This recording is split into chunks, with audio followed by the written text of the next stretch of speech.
আসসালামু আলাইকুম। 2024 সালের এইচএসসি শিক্ষার্থী বন্ধুরা, তোমাদের আজকে বাংলা প্রথম পত্র পরীক্ষা শেষ হলো। কেমন হলো তোমাদের পরীক্ষা একটু জানিও। এখন বাংলা দ্বিতীয় পত্র পরীক্ষা পরেরটা, বাংলা দ্বিতীয় পত্র পরীক্ষার তোমাদের সাজেশন নিয়ে হাজির হলাম। এখন ধৈর্য সহকারে একটু ভিডিওটা দেখবা। সাজেশনটা কিন্তু অনেক গুরুত্বপূর্ণ, কারণ হচ্ছে তোমরা জানো বাংলাদেশের সবচেয়ে সর্ববৃহৎ অনলাইন শিক্ষা প্ল্যাটফর্ম হলো 10 মিনিটস স্কুল। সেই 10 মিনিটস স্কুলের এই সাজেশনটা আসলে তোমাদের পেইড কোর্সে তারা বিক্রি করে।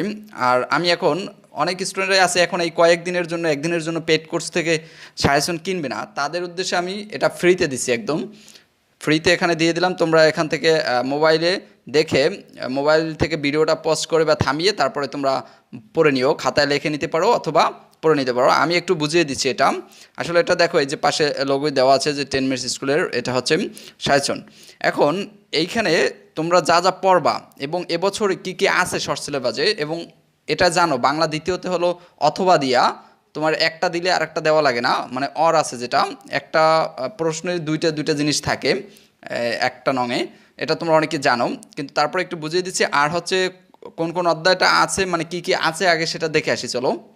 দেখো, তোমাদের এইচএসসিতে শর্ট সিলেবাসে 100 নম্বরের পরীক্ষা হবে। প্রথমেই যা আছে বাংলা উচ্চারণের নিয়ম 1 নঙে, এখানে একটু লক্ষ্য করো। এখানে অদনির উচ্চারণ আছে, এদনির উচ্চারণ আছে, বফলা মফলা এবং জফলার উচ্চারণ এবং শব্দের উচ্চারণ, এবং বাংলা বানানের নিয়ম আছে। কি কি টপিক সেটা পড়লাম না, তোমরা এটা এটা যখন ওখানে দেখাবো তখন তো দেখিয়ে নেবা। এখানে টপিকটা আছে বাংলা উচ্চারণের নিয়ম, বাংলা বানানের নিয়ম, ব্যাকরণিক শব্দশ্রেণী এবং বাংলা শব্দ গঠন, বাক্যতথ্য, বাংলা ভাষার অপপ্রয়োগ ও শুদ্ধ প্রয়োগ। এগুলো থেকে হচ্ছে তোমার এখানে ছয়টা পর্যন্ত থাকবে। সেই ছয়টার প্রত্যেকটায় 5 নম্বর করে, 530। আরও থাকে, বাকি থাকে তোমার 70। সেই 70 হলো এই নির্মিত অংশ। এই অংশে 70 থাকবে, প্রত্যেকটা 10 করে। শুধু তোমার রচনায় থাকবে 20। পারিবেশিক শব্দ থাকবে, যেটা অনুবাদ করা লাগবে, ইংরেজিতে থাকবে, তোমার বাংলা লেখা লাগবে, এবং দিনলিপি থাকবে ও বৈদ্যুতিক চিঠি থাকবে, যেটাকে এবং সারাংশ সারমর্ম থাকবে, সংলাপ থাকবে, প্রবন্ধ রচনা থাকবে। এখন দেখো, এক্ষেত্রে এগুলোর আবার অথবা থাকে দুইটা দুটো করে। এই যে দেখো সামনে দেওয়া আছে 7 নংয়েরই পারিবেশিক শব্দ, সামনে আবার অনুবাদ দেওয়া আছে। তুমি পারিবেশিক শব্দ দিতে পারবা কিংবা অনুবাদের দিতে পারবা, দুইটার যে কোনো একটা, দিনলিপি লিখন অথবা প্রতিবেদন, যে কোনো একটি। এবং আবার এই নিচের দিকে দেখো যেখানে আছে সারাংশ সারমর্ম আর ভাব সম্প্রসারণ, এখান থেকে তোমার ভাব সম্প্রসারণ কিংবা সারাংশ সারমর্ম, এগুলো থেকে যে কোনো একটি থাকবে। এখন 10 মিনিটস স্কুলের যে সাজেশনটা, সেটা কি আছে আমরা চলো সেটা একটু দেখে আসি। দেখো, প্রথমে আছে উচ্চারণ ও বানানের নিয়ম। এখন অনেকে এরকমটা বফলা উচ্চারণের 5টি নিয়ম উদাহরণসহ লিখো, এইটা থাকবে। অথবা অর দিয়া এই যে নিচে আছে দেখো, নিচে এগুলো থাকবে সত্তা, এরপরে তোমার শুদ্ধ করে লেখা লাগবে। এই সত্তায় এখানে ভুল প্রথমে দেওয়া আছে, এরপর সঠিক দিয়ে দেওয়া আছে। এখন তোমরা যদি এইটা লেখো, মানে এগুলোর তুমি সঠিকটা লেখো, তাহলে আর এই প্রশ্নগুলোর উত্তর তোমার দেওয়া লাগবে না।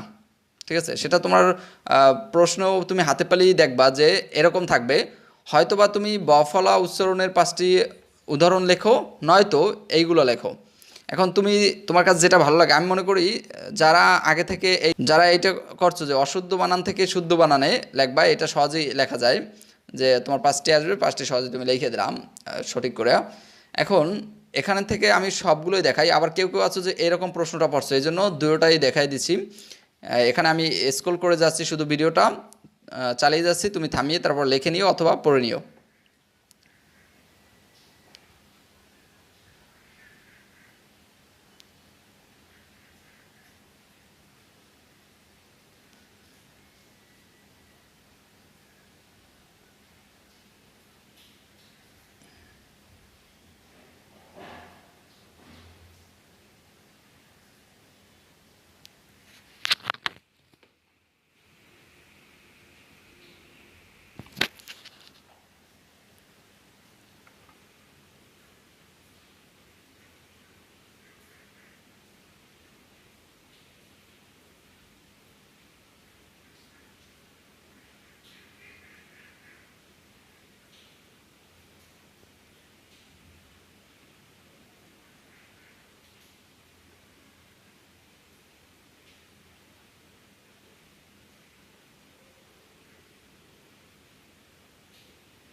দেখো এখানে একটু ৩ নংটা লক্ষ্য করো। এখানে যে ৩টে প্রশ্ন গুরুত্বপূর্ণ আছে, তুমি হয়তো এগুলো লেখো, নয়তো বাক্য শুদ্ধকরণ থাকবে এভাবে, ভুল বাক্য থাকবে সেটাকে তোমার সঠিক করে লেখা লাগবে। যেমন প্রথমটাই আছে, সকল সদস্যগণকে অভিনন্দন জানাচ্ছি।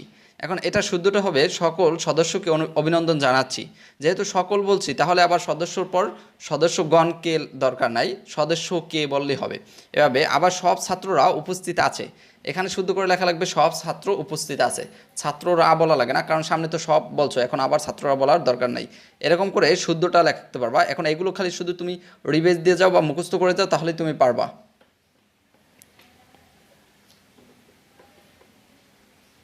দেখো বাক্য শুদ্ধকরণের ওখানে কয়টা ছিল, আর এখানেও আছে অনেকগুলো।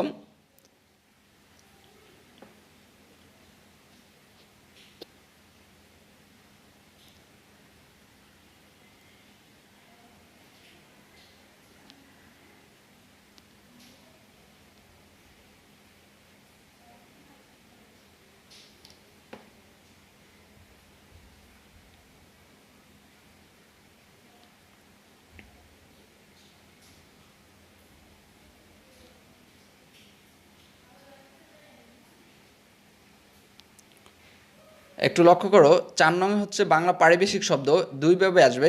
একটা হচ্ছে তোমার এভাবে শব্দ অর্থের মতো, যেটা অ্যান্টোনিম সিনোনিম তোমরা পড়েছো ভোকাবুলারির মতো, এরকম যে ইংরেজিটা থাকবে, তোমার বাংলাটা লেখা লাগবে, ইংরেজি থেকে বাংলা করবা।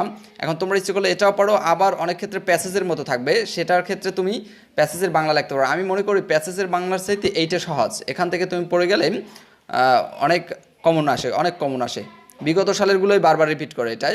আর অনেকে বলতে পারো এটা থেকে কমন পড়বে কিনা এই সাজেশন থেকে, সেটা যারা বাংলা ফার্স্ট পেপার দিয়েছো সেটা দেখেছো, বিভিন্ন বোর্ডে অনেক কমন পড়েছে আমি দেখেছি। এবং এটা জানো যে 10 মিনিটস স্কুলের অভিজ্ঞ অনেক শিক্ষক থাকে, যার কারণে তারা যে সাজেশন তৈরি করে সেটা বাংলাদেশের বিভিন্ন বোর্ডে অনেক কমন পড়ে। আর এই সাজেশনটা সকল বোর্ডের জন্য গুরুত্বপূর্ণ, এমনভাবে তৈরি করা হয়েছে।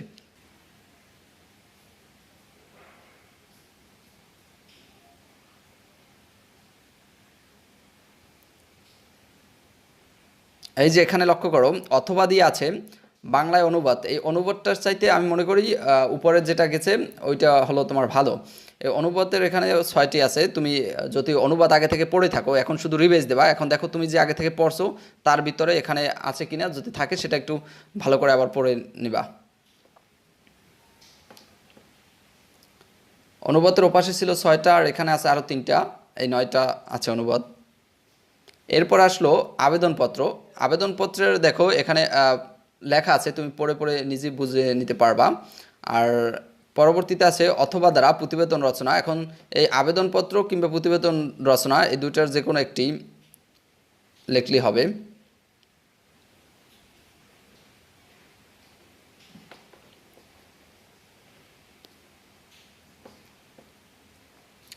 নেক্সট আছে সারাংশ।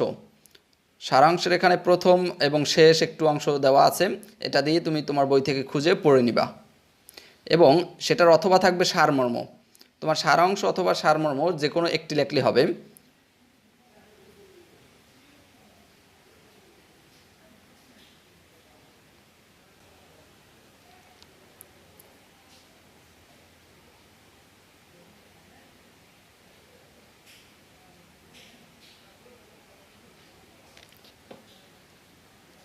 দেখো পরবর্তীতে আছে ভাব সম্প্রসারণ। ভাব সম্প্রসারণের এখানেও একটু একটু দেওয়া আছে।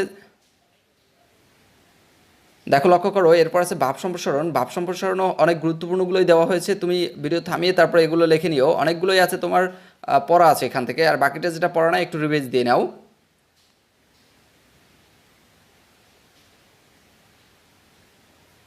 একটু লক্ষ্য করো, এরপরে থাকবে 11 নংয়ে, এটা 10 নম্বর থাকবে, সংলাপ থেকে একটি প্রশ্ন থাকবে, অথবা ক্ষুদে গল্প রচনা থেকে একটি প্রশ্ন থাকবে।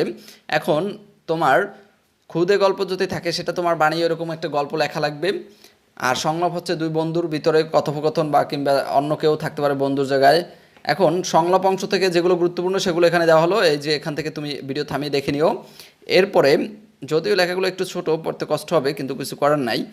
এখন দেখো ক্ষুদে গল্প বা রচনা থেকে যেটা থাকবে, এগুলো ক্ষুদে গল্প অর্থাৎ ছোট গল্প, এখান থেকে এগুলো তুমি পড়ে নিও।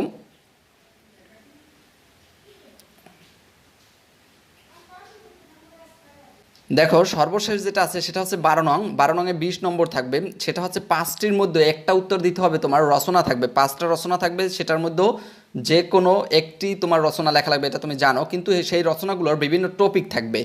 নৈতিক ও মূল্যবোধ টপিকের গুরুত্বপূর্ণ এই কয়টা: অধ্যবসায়, স্বদেশপ্রেম, শ্রমের মর্যাদা, আমার প্রিয় কবি, এবং যে কোনো প্রিয় ব্যক্তিত্ব থাকতে পারে। এবং বিজ্ঞান ও প্রযুক্তি, এখান থেকে যেটা থাকে দৈনন্দিন জীবনে বিজ্ঞান, কৃষিকাজে বিজ্ঞান, মানব কল্যাণে বিজ্ঞান, ইন্টারনেট এবং ডিজিটাল বাংলাদেশ, তথ্য প্রযুক্তি। এখন আমি একটা জিনিস তোমাকে বলি, এতগুলো রচনা পড়ার আসলে রচনা তো বড় সময় থাকে না, তুমি আসলে রচনা পড়বা কি, বিভিন্ন দেখবা যে রচনার কোটেশন আছে, টপিক আছে, টপিকগুলো যেমন একটা রচনার এই যে ইন্টারনেট আসবে, ইন্টারনেট ভূমিকা, ইন্টারনেটের সুবিধা, ইন্টারনেটের অসুবিধা, ইন্টারনেটের ব্যবহারের প্রভাব মানব সমাজে, এবং ডিজিটাল যুগে ইন্টারনেটের গুরুত্ব, এরকম করে বিভিন্ন তুমি কোটেশন কিংবা বিভিন্ন ধরনের ই একটা একটা স্টেপ বের করবা, এবং প্রত্যেকটা স্টেপে তুমি লিখবা হলো 2 থেকে 3 লাইন, এবং ভালো যদি তুমি লিখতে চাও তবে 4 থেকে 5 লাইন লিখলে হবে। ঠিক আছে, এরকম করে যত তুমি স্টেপ দিবা তত তোমার ভালো হবে। এখন রচনার আসলে সাধারণত ওইভাবে গল্পের মতো রিডিং পড়লে এই রচনাগুলো পড়তেই তোমার 2 দিন চলে যাবে, সেটা সম্ভব না। তুমি এইগুলো পড়ে নাও, বাকিগুলো ভিতরে তুমি আসলে বানাই লেখো। শিক্ষকরা আসলে দেখে কি, দেখে তুমি যে ওই স্টেপটা লেখছো, যে ভূমিকার পর যে লেখছো ইন্টারনেটের সুবিধা, ইন্টারনেটের প্রভাব, এইগুলো আসলে কে কত সুন্দর লিখতে পারছে এবং কত সাজাই লিখতে পারছে। ভিতরে পড়ার সময় থাকে না, তাহলে লক্ষ লক্ষ তোমার খাতা দেখা লাগে, ওই খাতাগুলো আসলে 2 মাসের ভিতরে দেখা সম্ভব না। তারপরে তারা কলম টাইনে যায়, তুমি যে ভিতরে গান লিখে রাখবা তা চলবে না, তারা কলম টাইনে যায়। তারপরে যদি তোমার ভিতরে ধরা পড়ে যে তুমি আবল তাবল কিছু লেখছো, তাহলে তোমার পুরো এটাই নাম্বার দেবে না, পুরো কাইটে দেবে। ঠিক আছে, লেখবা সঠিকটাই, তবে ভিতরেরটা অত চিন্তা করে লেখার দরকার নাই, দ্রুত লেখবা ফাস্ট, কিন্তু তোমার ওই যে কোটেশনটা কিংবা স্টেপটা খুব সুন্দর করে লেখবা।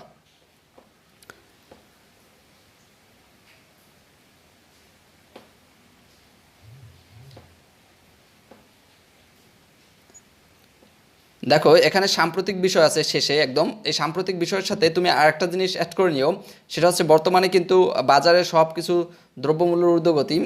এখন না বলছি, প্রশ্ন তো আরও আগে করা হয়েছে, যখন প্রশ্ন করা হয়েছে এইচএসসির তখনও কিন্তু দ্রব্যমূল্যের ঊর্ধ্বগতি ছিল, অর্থাৎ সব কিছুর দাম ছিল বেশি বাজারে। সেটাও একটু তুমি বলিয়ে চোখ বুলিয়ে নিও, যদি তোমার বইতে থাকে যে দ্রব্যমূল্যের ঊর্ধ্বগতি এটা, অথবা ইন্টারনেটে সার্চ দিলেও তুমি পেয়ে যাবা, ওই সম্পর্কে একটু কয়েক লাইন জেনে যাইও। ঠিক আছে, আশা করি সবার পরীক্ষা ভালো হবে এবং সবার কমন পড়বে। সবাই চ্যানেলটি সাবস্ক্রাইব করে রাখো পরবর্তী সাজেশন পাওয়ার জন্য, এবং প্রত্যেকটা পরীক্ষার পর তোমার প্রশ্ন সমাধান পাওয়ার জন্য অবশ্যই তুমি চ্যানেলটি সাবস্ক্রাইব করে রাখতে পারো।